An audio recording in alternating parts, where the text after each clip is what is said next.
قال رسول اللہ صلی اللہ علیہ وسلم ثلاث من کن فیہ وجد بہن حلاوت الایمان من کان اللہ ورسولہ احب الیہ مما سواہما ومن احب عبدا لا یحبہ الا للہ ومن یکرہ ان یعود فی الکفر بعد ان انقذہ اللہ منہ کما یکرہ ان یلقى فی النار صدق اللہ العظیم۔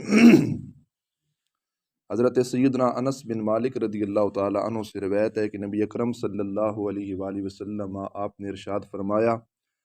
تین چیزیں ایسی ہیں جس کے اندر یہ چیزیں پائی گی اس نے ایمان کی حلاوت کو محسوس کر لیا، یا ایمان کی مٹھاس کو شخص نے محسوس کر لیا، یا ایمان کی لذت کو محسوس کر لیا۔ جس طرح بعض چیزیں ہوتی ہیں نا، جس سے جسمانی جو ہے نا ایک مٹھاس ہمیں محسوس ہوتی ہے، غذائیں ہم کھاتے ہیں، جس طرح دال اور گوشت کا ذائقہ برابر نہیں ہوتا، اسی طرح جو روح ہے نا ہمارے اندر یا ایمان ہے، اس کی بھی ایک مٹھاس ہے، اس کا بھی ایک ذائقہ ہے، اور وہ یہ تین چیزیں ہیں۔ پہلی چیز کیا ہے؟ من کان اللہ ورسولہ احب الیہ مما سواہما، کہ بندہ اللہ اور اس کے محبوب علیہ السلام سے دنیا و ما فیہا، جو کچھ اس میں ہے، ان سب سے زیادہ محبت کرنے والا ہو، اللہ سے بھی اور اس کے رسول پاک صلی اللہ علیہ وآلہ وسلم سے بھی۔ حضور علیہ الصلوۃ والسلام کی محبت کے حوالے سے کچھ تقاضے ہم نے کل بیان کیے۔ رب کی محبت کیا ہے؟ اگرچہ اقوال اس میں مختلف ہیں، لیکن سب سے عمدہ قول جو یہ نقل کیا گیا کہ اللہ کی محبت کی سب سے بڑی علامت یہ ہے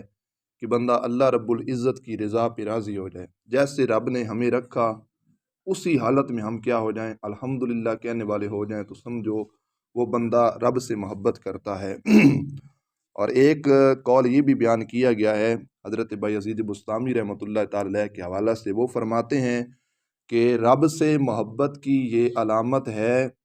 کہ تمہارا جو کثیر عمل ہے نا، مطلب زیادہ عمل کرنا، وہ تمہیں تھوڑا نظر آئے۔ مطلب بندہ جتنی بھی عبادت کرے نا تو کما حق ہو، اس کی عبادت کا حق نہیں ادا کر سکتا، وہ ہمیں تھوڑا نظر آئے۔ اور جو محبوب کی طرف سے عطا ہو نا، اگرچہ وہ تھوڑی ہو لیکن وہ ہمیں زیادہ نظر آئے، تو یہ رب کی محبت کی بہت بڑی علامت ہے۔ مطلب جس طرح سیدہ خاتون جنت فاطمہ الزہرا رضی اللہ تعالی عنہا ساری رات رب کی بارگاہ میں سجدہ کرتی، جب صبح حضرت بلال حبشی اذان دیتے تو آپ سجدے سے سر کو اٹھا کر رب کی بارگاہ میں عرض کرتی، مالک اتنی چھوٹی رات بنائی ہے کہ تیری بندی تیری بارگاہ میں ایک سجدہ بھی ادا نہیں کر سکتی۔ تو یہ انداز ہونا چاہیے کہ جتنی بھی عبادت کی جائے، عبادت پہ ناز نہ ہو، ہمیشہ عبادت وہ تھوڑی نظر آنی چاہیے۔ تو یہ اس طرح کے بھی نہ کچھ الفاظ ہمارے منہ سے اکثر طور پر نکل آتے ہیں، جو درس حدیث کا مقصد بھی یہ ہے کہ ہم اپنی غلطیوں کو روکیں اور اللہ رب العزت جل جلالہ کی بارگاہ سے معافی مانگیں۔ میں شاید میاں والی میں تھا تو وہاں پر ایک شخص تھے، میں نے خود ان کی زبان سے سنا، من تو چونکہ چھوٹے تھے تو وہ نا ایک غالباً شب قدر کی رات تھی یا شب برات کی، تو ہم نا دعوت دے رہے تھے کہ آج مسجد میں نا اللہ کی عبادت کریں گے۔ تو وہ شخص کہنے لگا، تو پنجابی میں کل جد تک ہو کہ تسی 50 سال جڑا نا اور رب دی عبادت کریں تو سن 50 سال کچھ نہیں لبے تو ان کے لب ہے نا۔ تو مطلب اس طرح کی باتیں جو ہے نا زبان سے نہیں کرنی چاہیے، کہ عبادت پہ ناز نہیں ہونا چاہیے۔ جتنی بھی عبادت کر لی جائے، عبادت ہمیں تھوڑی نظر آئے، کہ بندہ یہ سمجھے کہ نہیں میں نے کما حق ہو، اس کی عبادت کا حق ادا نہیں کیا، تو یہ رب کی محبت کی سب سے بڑی کیا ہے؟ دلیل ہے۔ یحییٰ بن معاذ نے بڑے کمال کی بات کی، وہ کہتے ہیں کہ محبت جو ہے نا اللہ رب العزت جل جلالہ کی، اگر رائی کے دانے برابر بھی ہمارے دل کے اندر موجود ہوئی، فرماتے ہیں یہ 70 سالہ عبادت سے افضل ہے بنسبت اس کے جس سینے کے اندر محبت نہیں ہوتی۔ مطلب ایک محبت نہیں، جس کے سینے کے اندر محبت رب کی نہیں ہے، وہ 70 سال عبادت کرتا رہے تو رب کی طرف سے وہ رحمتیں اس پر نازل نہیں ہوگی۔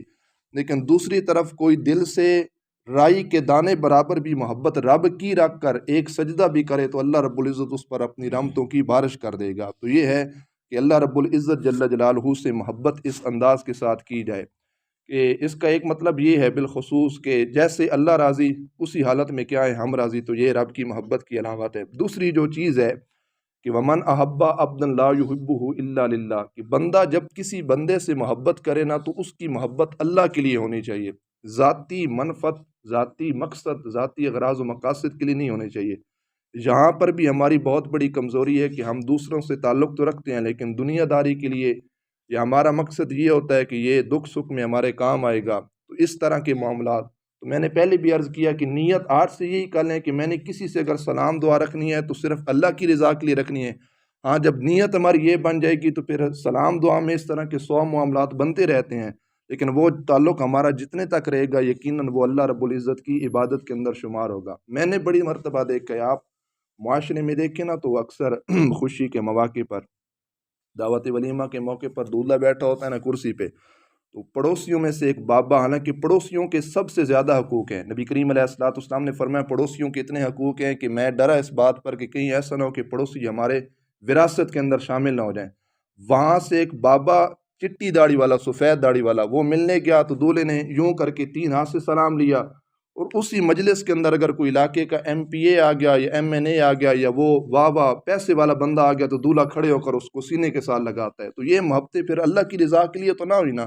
یہ محبت رہے گی ہماری دنیا داری کے لیے کہ کل کو یہ بندہ ہمارے دکھ سکھ میں کام آئے گا۔ تو ایسا نہیں ہونا چاہیے۔ اگر اس نیت پر ہم نے کسی سے محبت کی تو یہ محبتیں صرف یہیں تک رہ جائیں گی، آخرت کے اندر کام نہیں آئیں گی۔ اب سنیے حدیث اور اپنے ایمان کو تازہ کیجیے۔ نبی اکرم صلی اللہ علیہ وسلم آپ نے ارشاد فرمایا، جب بندہ کسی بندے سے رب کی رضا کے لیے محبت کرتا ہے، ایک مشرق کے اندر ہو دوسرا مغرب کے اندر ہو، نہ ہم ان کو جانتے ہیں، نہ سلام دعا ہماری اس کے ساتھ، نہ ہم نے ان کو دیکھا، نہ ان سے ہمارا کوئی دنیاوی مقصد ہے، اغراض و مقاصد ہے، حضور فرماتے ہیں قیامت کے دن جب وہ 2 بندے اللہ رب العزت کی بارگاہ میں جمع ہوں گے نا، اللہ رب العزت ان دونوں کو جمع کر دے گا۔ اللہ فرمائے گا تم دنیا میں میری رضا کے لیے محبت کرتے تھے، اگرچہ دور تھے، آج میں رب تم دونوں کو کیا کر رہا ہوں، قریب کر رہا ہوں۔ تو یہ قیامت کے دن اللہ کی جو رضا کے لیے محبتیں ہیں نا، یہ قیامت کے دن ہمیں کیا آئیں گی، کام آئیں گی۔ اور آخری حدیث ہے، آخری حدیث کا یہ حصہ نبی اکرم صلی اللہ علیہ وآلہ وسلم آپ نے ارشاد فرمایا کہ بندہ کفر میں جانے کو ایسے ناپسند سمجھے جس طرح بندہ آگ میں جانے کو کیا کرتا ہے، ناپسند سمجھتا ہے۔ ایمان کی لذت ایک یہ بھی چیز ہے کہ بندہ مسلمان ہو، مسلمان ہونے کے بعد بندہ کبھی بھی کفر میں نہ آ جائے۔ یہ ایسے ہم انسان اس کو ناپسند سمجھیں جس طرح ہم آگ میں جانے کو کیا کرتے ہیں، ناپسند سمجھتے ہیں۔ آگ میں جانے کو کون پسند کرتا ہے؟ ہم تو شاید ایک ہاتھ بھی آگ کے اندر نہیں دے سکتے، اور جس کو پورا آگ کے اندر ڈالا جائے کوئی بھی اس بات کو پسند نہیں کرتا، دنیاوی آگ میں پسند نہیں کرتا، تو پھر جہنم کی آگ کے اندر کون جائے گا؟ تو لہٰذا ہم مسلمان ہیں، کفار کی طرف سے وہ اربوں خربوں کروڑوں ہمیں دے دیں، ہم نے یہی کہنا کہ یہی ہمارا مذہب ہے اور اسی مذہب پر ہم نے قائم رہنا ہے، ہم کفر کی طرف کبھی بھی جو ہے نا وہ اس طرف نہ جائیں۔ اور یہ چیز بالخصوص ہمارے بچوں کا چونکہ مستقبل ہے، ان تک پہنچانی انتہائی ضروری ہے کہ آج کفر جو ہے وہ سرگرم ہے۔ پہلے وہ کوشش کرتے تھے نا آرام کے ساتھ کفر کی طرف لوگوں کو لے جایا کرتے تھے، اب وہ لالچ دیتے ہیں، طمع دے کر ہماری جوان جو طبقہ ہے اس کو خراب کرنے کی کوشش کر رہے ہیں۔ میں چونکہ فیصل آباد کافی عرصہ پڑھتا رہا ہوں، تو ہمارا چونکہ راستہ ہے وہ چنیوٹ سے ہم گزرتے تھے، تو وہاں پر بالخصوص یہ قادیانی لوگوں نے اپنی جنت بنا لی ہے، جنت جہنم یہ بالکل روڈ کے قریب ہیں۔ اب وہاں پہلے کیا کیا ان لوگوں نے، کوشش کی کہ مسلمانوں کو قادیانی کرنے کی کوشش کرتے ہیں۔ اب وہاں پر انہوں نے ایک یہ انتظام کیا کہ وہاں پر انہوں نے جوان لڑکیاں رکھیں۔ اب پاکستان میں یہ بڑا مسئلہ ہے ایک جوان طبقے کا کہ ان کی شادیاں نہیں ہوتی، تو وہ بیچارے لڑکیوں کی لالچ میں یا طمع میں وہاں تک نکل جاتے ہیں، تو وہ کہتے ہیں ہم آپ کو وہ بچی بھی دیں گے نکاح کرنے کے لیے، اس سے آپ شادی کر لینا، ہم آپ کو جاب اور نوکری بھی دیں گے۔ اب ایک اکثر طبقہ ہمارے مسلمانوں کا بالخصوص جوان طبقہ ہے